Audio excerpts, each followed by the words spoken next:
Nah, ini salah satu pusaka yang bersejarah yang waktu saya berspiritual. Kujang Lubang 9 dan ini milik Prabu. Saya baru tahu itu Prabu Siliwangi setelah pulang ke sini.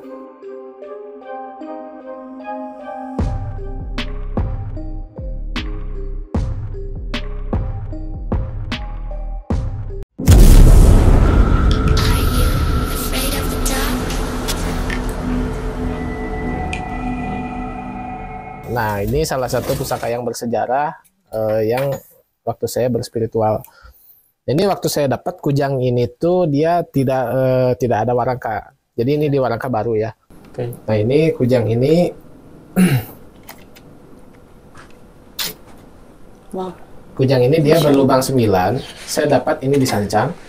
Dulu pada tahun kalau nggak salah 2015 atau 2016 saya mendapati sesuatu masalah lah ya. Iya. Saya pergi dari rumah 2 hari 2 malam ke arah Sancang, dari Ciwidey itu ke pelabuhan Jayanti. Terus Santolo ada sampai di Sancang. Di sana itu saya mendapatkan perjalanan yang mungkin nalar tidak akan nerima gitu. Iya.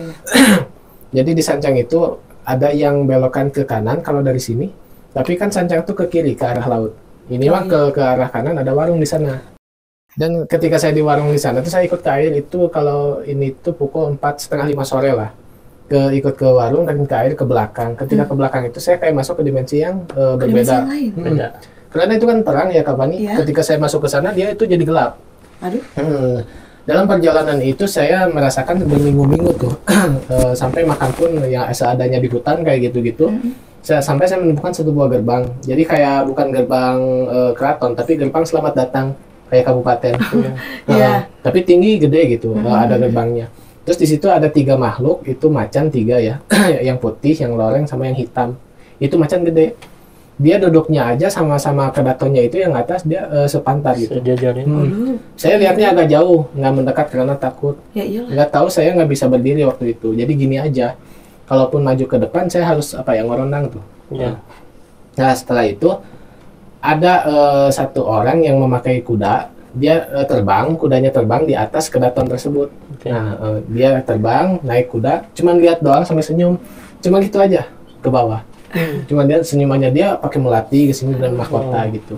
Terus ada suara yang nggak kelihatan, dia bilang itu ambil salah satu pusaka di depan kamu. Ini saya nggak kelihatan, ada ini di depan gitu. Tapi ambil jangan pakai tangan. Terus? Saya buka baju, kan pakai jaket, buka iya. baju kaos, saya ambil, terus saya ikat. Kata suara itu jangan kamu buka sebelum ada ilafad. Nah saya bawa pulang. Nah itu saya mau pulang bingung tuh. Kesana kemari kan hutan. Itu pun saya tidak bisa berbalik Kang. Jadi nggak bisa berbalik. Saya itu mundur gini. Iya. Nggak berbalik kayak nggak bisa aja ditekan gitu. Kayak berat gitu ya. Dan nggak bisa berdiri Kang Fani. Ternyata saya itu tahu bahwa itu adab ketika kita menghadap seorang raja. Oh gitu ya memang ya. Betul. Nah saya pergi dari sana mau kembali susah. Nah saya itu kayak nyarande tuh di salah satu batu yang sangat besar. Nah ketika itu saya pegang salah satu kayak pohon tapi kecil ya, itu ada akar yang kayak bulat gitu. Namanya kalau kita itu korod. Itu kayak kalau di hutan konon katanya kalau ketemu yang seperti itu kita akan linglung atau bingung. Jadi akar korod. Kalau misalkan bahasa Indonesia akar mimang. Saya ambil itu karena tidak bawa alat, pakai batu tuh di tek-tek. Ketika itu diambil, pas menoleh ke belakang saya udah ada di warung lagi. Ya Allah. Di belakang rumah itu. Pas saya maju tuh ini saya merinding. Iya benar. Pas saya maju ke warung lagi, si yang punya warung ngomong gini, kok ke air lama? Kan Sundanya, nah lila teuing ka cai teh pika sajam. Sejam? Perjalanan saya berminggu-minggu itu padahal 1 jam. Waktu itu. Saya merinding, terus ini nggak dibuka, ditunda di bagasi lah gitu ya. Perjalanan lagi dan banyak lagi perjalanan waktu itu ya. Yang jelas saya mendapatkan ini begitu ceritanya. Pas pulang ke sini ini nggak boleh dibuka sampai ada ilafad. Ini percaya nggak? Anak-anak juga menyaksikan, anak-anak PPS dan sebagainya. Iya. Ini baru dibuka udah 5 tahun kemudian. Wow. 2021 kalau nggak salah. Ini Kan dibuka tuh. karena belum dapat ilafat. Betul, sampai kaos yang membungkusnya aja udah kayak krek gitu. Iya ya. Iya kan basah tuh ketika diikat jadi udah paten gitu. Jadi pas dibuka krek-krek gitu. Iya. Ya, ini dapat saya di sana. Kujang Lubang 9 dan ini milik Prabu. Prabu Siliwangi. Nah, Kan saya baru tahu ini. tajam banget ya. Iya, ini udah korosis dan tadi boleh dipegang nggak apa-apa. Oh iya. Saya baru tahu itu Prabu Siliwangi setelah pulang ke sini. Itu gagah pakai kuda putih, terus dia ada melati di sininya, terus pakai mahkota kayak gitu. Dia cuma senyum aja dan selewat gitu. Jadi di atas kedaton selewat aja gitu. Sebagus ini gitu kan. Ya, nah setelah saya ini kan mau saya warangkan nih pakai ini. Ini warangka di Ciwidey kan ada tuh yang tukang golok ya. Iya, betul. Saya warangka di sini dan itu janjinya tuh ke saya 4 hari. Tapi setelah 2 minggu kok nggak ada kabar. Pas saya datangi ke sana ya ternyata nggak ini apa tuh Udah sakit. Sakit ya. Oke. Oh, jadi gimana dong terus? Ini lama, kalau nggak salah ini 1 bulan baru beres ini. Yang janjinya ke saya 4 hari. Ternyata ya. Apa ada hubungannya gitu? Iya, karena yang ada sesuatu seperti ini harus ditilakati dulu supaya bisa diwarangkan. Oh gitu. Saya itu sembarang dulu. Terus amanatnya apa dikasih Kang Sarip? Dikasih ini gitu. Apa ada pesan gitu? Ada pesan gitu. Ya ada, cuman bahasa Sunda Buhun. Yang beliau katakan pertama kali itu hananguni hanamangke, tan hananguni tan hanamangke katanya gitu. Yang saya artikan ada dulu, ada sekarang. Tidak ada dulu, tidak ada sekarang. Jadi intinya kita itu harus adab kepada leluhur. Betul sekali. Iya, karena tidak akan ada kita kalau tidak ada leluhur. Iya, Makanya adab kita sebagai kalau saya Muslim ya, adab kita sebagai Muslim, saya setiap malam Jumat sering mengirimi orang tua yang sudah tidak ada terdahulu itu dengan doa. Betul sekali. Itu pesan dari Prabu Siliwangi. Hebat banget ya, bisa punya cerita yang di luar nalar sebetulnya itu kan, juga harusnya tidak semua orang bisa memiliki histori seperti Kang Sarip gitu kan. Tapi kalau misal mengingat lagi tentang histori ya Kang, kan katanya nih Akang juga punya cerita waktu pernah mati suri gitu ya. Betul, mati suri. Iya, jujur aku baru nge pas waktu kita syuting yang ada yang ngirim pernah mati suri. Terus Akang bilang, aku juga waktu itu pas mati suri, aku kaget di situ Kang. Ya, betul. Nah, apa bener gitu kan? Nah, kita lanjut cerita mati suri ini di segmen berikutnya, di segmen podcast bersama Kang Sarip ya. Kita akan mendengarkan cerita perjalanan hidup beliau dari sejarah awal jadi spiritual dan kesaksian mati suri. Dia melihat apa aja gitu kan ya. Oke, barusan ada pusaka ya, kujang ya. Ternyata pemberian Prabu Siliwangi ya. Kalau seingat saya ada fotonya kan ya di salah satu museum gitu kan. Prabu Siliwangi itu banyak besar gitu kan. Terus ada ciri khasnya tuh macan putih ya Kang, atau harimau putih ya, kayak gitu loh. Nah itu yang waktu senyum itu mungkin sosoknya ya Kang. Itu kalau misalkan dari lukisan saya belum nemu lukisan yang mirip. Yang mirip ya. Belum nemu lukisan yang mirip. Itu baru dikira-kira aja sih kayaknya. Oke dan di belakang masih banyak nih. Aku masih penasaran sama ini, ada yang besar ya, kayak ini ada topeng. Oh, yang mana? Ada bambu topeng. dan juga ada topeng. Tapi kita mulai dari mana dulu nih, Pan? Bambu dulu ya. Bambu ya. Nah, soalnya aku pernah lihat ya, kan. di YouTube channel itu suka ada yang menjual bambu dengan harga sampai miliaran kayak gitu. Fantastis ya. Emang kenapa sih fungsinya gitu kan? Terus yang asli dan palsu, apakah gimana gitu perbedaannya ya? Dan ini kan saya punya ya, salah satunya. Ini salah satunya bambu petuk saya yang asli. Wah, yang asli nih. Ini asli juga Ners. Jadi bambu petuk tuh ada yang beradu gitu ya, beradu ranting ini tuh. Ini rantingnya dari bawah, ada yang dari atas, tapi di dalam satu buku ya. Buku. Tapi kalau misalkan si rantingnya ada di luar buku ini, itu bukan petuk, itu ranting sejajar aja. Dan ini jarang kejadian kayak gini. Ini jarang. Kayak gini. Jarang. Ini alami sih, jadi susah untuk dijelaskan karena ini alami ya. Ada juga yang palsu itu seperti ini. Contohnya gimana nih kan untuk membedakan yang asli sama yang palsu kan? Ini tuh aksesoris aja, ini palsu dia di lem. Nah, jadi lemnya tuh sebelah sini tuh, jadi lem. Iya. Oh gitu. Ini tuh raja dari semua bambu unik yang bambu petuk. Nah, makanya dicari oleh orang-orang terutama pejabat ya. Karena dia memiliki kekuatan yang mana bila diyakini gitu ya, kekuatan tersebut bisa untuk, nah kalau siloka kayak gini ya, ini tuh siloka masyarakat dan ini tuh siloka beliau. Jadi bisa mengayomi masyarakat yang di bawah. Kalau dari segi istilahnya kepangkatan, tapi kalau dari segi spiritual, bertemu ros ini adalah bertemu kita dengan Tuhan. Silokanya seperti itu ya. Jadi bertemunya kita bersama Tuhan, bambunya itu di dalamnya kopong. Jadi itu bertemu kita kepada Tuhan tuh harus hati yang bersih. Jadi silokannya bambu kopong tuh hati yang bersih di dalam gitu. Betul. Maka kita akan bertemu dengan Tuhan. Jadi kita ibadah kepada Tuhan itu harus tahu kepada yang diibadahannya gitu. Nah itu silokannya aja sih. Itu dijual berapa? Aku baru nanya. Jadi saya nggak jual pusaka-pusaka seperti ini sebagai koleksi pribadi aja. Kalaupun ada energi yang bisa saya manfaatkan ya pasti untuk dipakai jalur pengobatan. Oke. Kalau misal bambu petuk yang palsu ini dijual? Ya kalau ini mah aksesoris saja. Jadi kita tuh ngejualnya aksesoris. aksesoris. Jadi kita tuh selain dari spiritual kita budayawan. Jadi di kebudayaan itu suka yang pakai aksesoris yang unik-unik. Bener sih. Ya. Karena ini yang kayak gini susah, yang asli, maka dibikinlah replika seperti itu kalung ya. Tapi kalau untuk orang awam kayak aku ngelihatnya kayak sama aja sih, nggak ada Asli-asli bekas aja ya. lem-lem gitu. Ya serapi kan kita. Rapi banget Rapi. ya. Luar biasa. Lanjut nih Kang ke Siap. topeng kali ya. Topeng. Topeng iya, yang ini. bagus sih kayaknya ya.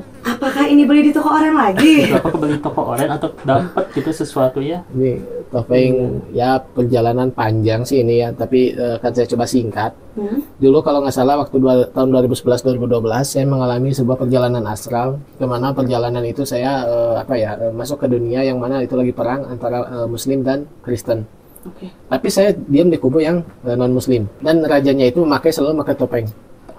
Topeng besi seperti ini. Nah, waktu itu saya perjalanan berjalan aja seperti itu dan kalau diceritakan panjang ya. Tapi pada tahun 2022 kemarin gitu ya, saya melihat salah satu foto di sosial media dan saya teringat waktu dahulu saya melihat topeng tersebut. Ya ternyata ketika saya baca di artikel, ternyata itu adalah Raja Balduin keempat. Yang mana ceritanya itu satu raja, dia itu diangkat secara terpaksa karena si rajanya itu meninggal yang terdahulunya, diangkat usia 12 tahun. Tapi di usia 12 tahun ini dia menjadi raja, dia punya penyakit yang mana penyakitnya itu menggerogoti kulit. Cuman ada 2 di tangan dan di wajah doang. Badan tidak kena tuh. Jadi tangan dan mukanya itu mengelupas. Maka dia bukan malu ya sebenarnya, tapi lebih melindungi rakyat. Masa punya raja cacat gitu. Iya betul. Nah, dia memakai topeng besi seperti ini dan sarung tangan besi ya. Jadi pada tahun 2002 kemarin saya mencoba tirakat kembali dan membaca artikel-artikel. Ternyata yang saya jumpai itu adalah Raja Balduin keempat. Nah, ketika saya tirakati ada sekitaran bulan-bulan inilah ya, saya mentirakati dan saya mencoba bukan mengambil tapi memanifestasikan topeng tersebut dan alhamdulillah saya dapat topeng ini. Iya. Dan ini pun banyak yang pasti ya, karena ini cerita kayak dongeng aja. Ya, ketika saya pernah cerita ke Kang Restu bilang, loh kok ini sama ada cerita nyata yang difilmkan Raja Balduin keempat ini. Saya tuh belum sempat nonton filmnya, tapi pas saya baca artikel aja, ya ceritanya hampir mirip dengan yang saya alami tentang perjalanan spiritual tersebut. Jadi sebelum Kang Sarip tahu ceritanya ya, sebelum baca-baca artikel, Kang Sarip itu perjalanan spiritualnya sudah dikasih tahu gitu ya, sama yang di artikel ya. Padahal Kang Sarip belum tahu ya. Belum tahu, malahan saya nyari artikelnya itu ketika saya melihat ada salah satu foto raja memakai topeng. Saya itu teringat 2012-2011 yang lalu saya pernah masuk ke dimensi itu. Ada perang salib. Nah si raja ini dia raja bertoleransi kepada Muslim karena saya lihat dia menganut aliran Injil murni. Jadi Injil murni ini adalah aliran kasih sayang ya. Jadi Injil murni yang asli. Dia itu menganut aliran Injil murni yang mana si raja ini menjadi ulas asih gitu. Jadi rivalnya ini yang saya baru tahu sekarang namanya Salahuddin Al-Ayyubi. Dia ini musuh sekaligus istilahnya rival. Jadi ketika beliau meninggal si raja ini kalau nggak salah usia 23-24 sih. Karena saya melihat gini. 23-24? Ya. Dia sama meninggal. Itu ya? Si raja ini meninggal di usia 23-24, antara itu dia berbaring dan kalau boleh saya ini mayat ya. Ini kayak penasihat raja, ini Salahuddin. Sedekat itu ya, Kang? Ya, ketika topengnya dibuka saya melihat persis wajahnya itu rusaknya kayak gimana. Tapi pernah saya juga lihat di artikel itu ya, itu kayak filmnya sih ya. Itu beda jauh sama yang aslinya. Itu yang kayak giginya kelihatan dan sebagainya, itu buruk sekali lah ya. Lebih parah gitu kan. Lebih parah. Dan rivalnya ini musuh kan, Salahuddin ini musuh, tapi dia nangis di kakinya. Dia nangis. Saking akrabnya gitu kan, saking akrabnya gitu ya. Karena tidak ada peperangan waktu Raja Balduin keempat ini antara Muslim itu kayak gencatan senjata aja gitu. Jadi bisa dikatakan dari hasil perjalanan spiritual Kang Sarip ini tuh topeng yang memang betul-betul berasal dari sana. Iya, jadi dimensi yang mana ketika saya cerita sebenarnya kalau ini tuh sebenarnya rahasia saya pribadi ya, karena ditanya seperti ini, takutnya orang-orang itu halu dan lain sebagainya. Tapi kalian boleh carilah topeng seperti ini, apakah ada di Indo? Gitu aja sih. Tapi kan kalau aku ya ngelihat dari terutama Jigeners dari tekstur ini tuh bukan Gak sembarangan, gak asal ya. Iya, bukan kayak Murahan atau gimana. bukan plastik apalagi. Kayak besi juga beda, bukan besi apa gitu ya. Bukan besi dari zaman sekarang gitu kan ya. Kayak udah lama sih, kalau misalkan ada ahli sejarah atau ahli apa ya yang bisa meneliti berapa lama sih ini. Arkeolog apa sih? Ya, yang berapa tahun ini mungkin bisa itu ya. Nah, terus untuk dari besarnya. Ini kan memang kalau untuk bentukan wajah yang besar kayak gini tuh zaman raja-raja kan, zaman terdahulu dong Jiganers. Kalau zaman sekarang mah ini nggak pernah Kang Sarip pakai kesini kan? Nggak ya kan? Udah kan cukup kayaknya ya. Kebesaran kalau menurut aku ya, sok dipegang aja itu tuh menurut aku sih besar. Wah, berarti Kang Sarip pernah ke perjalanan spiritual ke zamannya Salahuddin Al-Ayyubi ya. Waktu peperangan kayak gitu, wah ini emang nggak masuk akal, tapi emang ada hasilnya. Ada hasilnya gitu kan. Gitu gimana? Ya pasti ini akan menjadi suatu pro kontra ya, karena ini tuh saya rahasiakan beberapa perjalanan saya. Ya ini saya cerita aja sebagai sharing aja. Mudah-mudahan jadi gini aja lah. Kalau misalkan ada yang mendengarnya sebagai cerita, ya anggap aja cerita ya. Tapi kalau misalkan mau yang sakidah juga boleh sih, nggak apa-apa. Bebas berpersepsi lah. Betul banget kan. Tapi setidaknya kan kalau misalnya perjalanan spiritual itu bisa menjadikan tambahan ilmu kalau menurutku. Buktinya Kang Sarip sebelum lihat filmnya lebih tahu dulu ceritanya kan. Betul. Itu bisa ditularkan kepada anak-anak gitu kan ya. Turun-temurun lah gitu ceritanya. Betul, Fani. Oke Jiganers, itu tadi sedikit cerita berbagai keunikan dan keluar biasaannya dari rumah Kang Sarip ya Kang. Terima kasih. Kita nanti masih lanjut seperti yang tadi udah Kak bilang di segmen podcast bersama Kang Sarip. Terima kasih. Jangan lupa untuk like, komen, dan juga share video kita. See you again.